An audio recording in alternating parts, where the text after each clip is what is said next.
какво става, хора? Аз съм Great Games BG и днес ще ви покажа как да спрете компютъра на някой друг. Идете тук на New и шорткът, т.е. пряк път. И тук пишете примерно така и тук колко секунди искате, примерно след 120. Е така, искате на Next и тук го пращате примерно под формата на примерно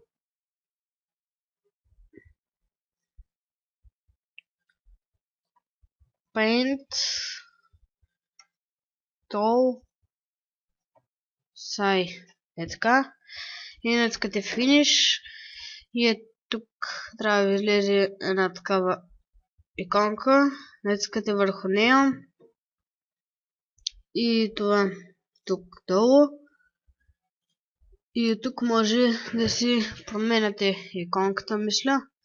Тук някъде беше.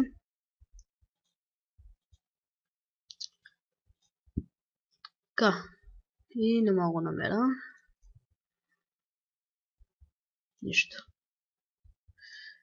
Събравам да направя по някакъв.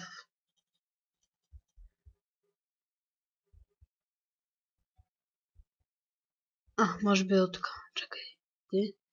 Ето тук. Мисля. Някой ми писа. Идеално. И тук някъде би трябвало да са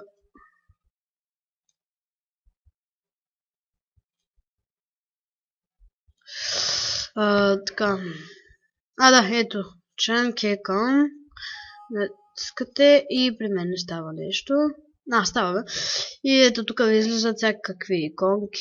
Може да го под формата на папка, на някаква програма, на игра, на музика, на интернет, на всичко. На музика, на всичко може просто. Това си избирам. Това, натискам OK. И се променя иконката. Натискам OK и ето е иконката тук. И примерно влизате в Skype. И примерно го пращаме на мастера.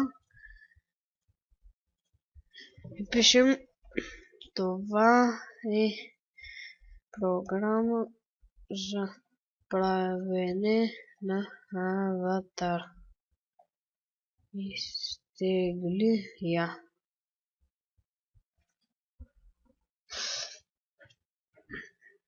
И трябва да я отвори и ще му изгасне целият компютър след 120 секунди, 2 минути, т.е.